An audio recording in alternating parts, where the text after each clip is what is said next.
His first flight. The young seagull was alone on his ledge. His two brothers and his sister had already flown away the day before. He had been afraid to fly with them. Somehow, when he had taken a little run forward to the brink of the ledge and attempted to flap his wings, he became afraid. The great expanse of sea stretched down beneath, and it was such a long way down, miles down. He felt certain that his wings would never support him, so he bent his head and ran away, back to the little hole under the ledge where he slept at night. Even when each of his brothers and his little sister, whose wings were far shorter than his own, ran to the brink, flapped their wings, and flew away, he failed to muster up courage to take that plunge which appeared to him so desperate. His father and mother had come around calling to him shrilly, upbraiding him, threatening to let him starve on his ledge unless he flew away. But for the life of him, he could not move.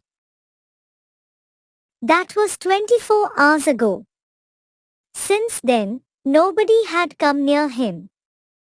The day before, all day long, he had watched his parents flying about with his brothers and sister, perfecting them in the art of flight, teaching them how to skim the waves and how to dive for fish.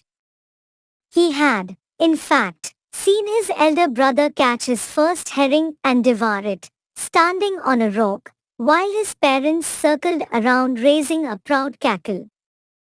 And all the morning, the whole family had walked about on the big plateau midway down the opposite cliff, taunting him with his cowardice.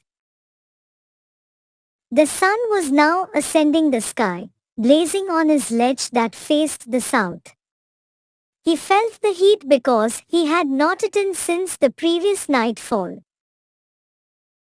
He stepped slowly out to the brink of the ledge, and standing on one leg with the other leg hidden under his wing, he closed one eye, then the other, and pretended to be falling asleep.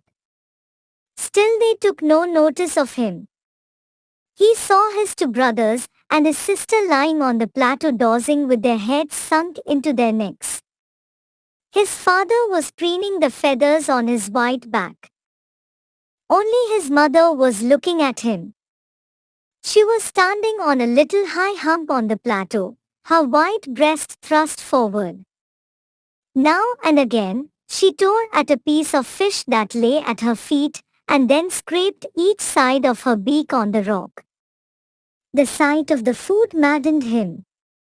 How he loved to tear food that way, scraping his beak now and again to wet it. Ga, ga, ga. He cried, begging her to bring him some food. Gokola. She screamed back derisively. But he kept calling plaintively, and after a minute or so he uttered a joyful scream. His mother had picked up a piece of the fish and was across to him with it.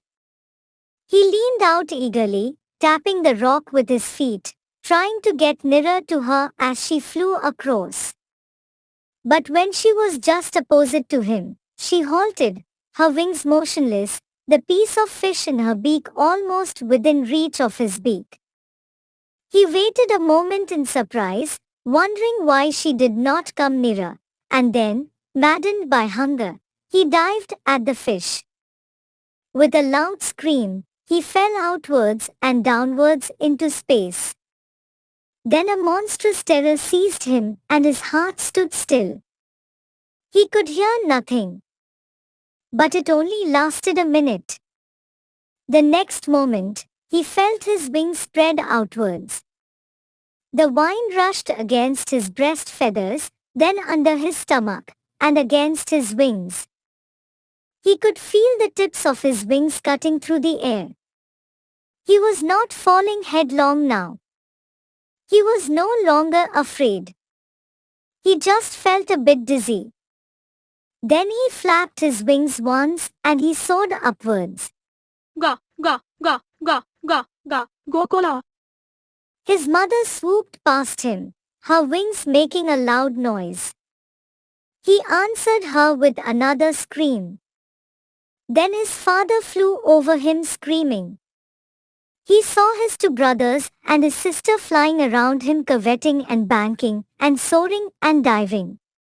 Then he completely forgot that he had not always been able to fly, and commended himself to dive and soar and curve, shrieking shrilly.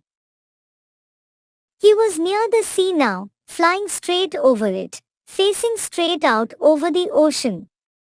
He saw a vast green sea beneath him, with little ridges moving over it, and he turned his beak sideways and cawed amusedly. His parents and his brothers and sister had landed in this green flooring ahead of him. They were beckoning to him, calling shrilly. He dropped his legs to stand on the green sea. His legs sunk into it. He screamed with fright and attempted to rise again, flapping his wings. But he was tired and weak with hunger, and he could not rise, exhausted by the strange exercise. His feet sunk into the green sea, and then his belly touched it, and he sunk no farther.